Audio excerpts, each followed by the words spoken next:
We had a little run-in with Michael Gallagher again. The Michael Gallagher show.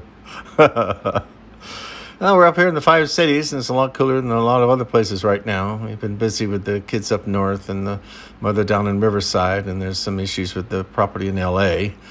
Very busy and lots of driving. Anyway, on Zero Hedge, Tyler Burden has an interesting article about how the U.S. has imported $6 billion in goods from Russia since the war started in Europe. The article says, I can read it here briefly. In response to Russia's attack on Ukraine, U.S. President Joe Biden vowed to isolate and cripple the Russian economy.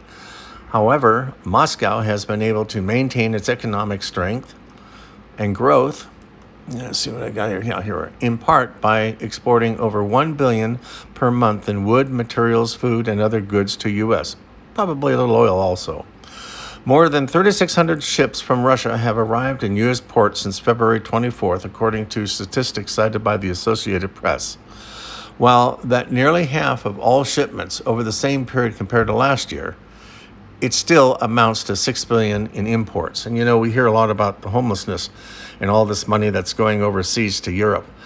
Just remember, it only is about $25 billion that would totally resolve the homeless problem in this country.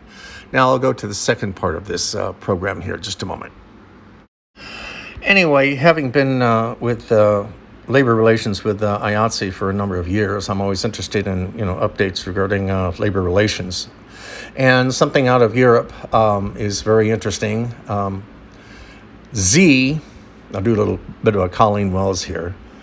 In the U, that's Z, who is in the U, has ratified law number 5371, which strips 70% of workers in the U of collective bargaining rights, introduces 0 hours contracts, and allows the state to confiscate trade union property. Guess that's the price of admission into an imperialist alliance in heavy. Anyway, I'll have a link down below. It's from Morningstar, which is a publication in the UK. Also, this week, the State Department has announced that the World Military Expenditures and Arms Transfers Report, which has been published for 50 years, will no longer be produced. As usual, that provision was always buried deep inside the National Defense Authorization Act for FY 2022 under Section 5114B4.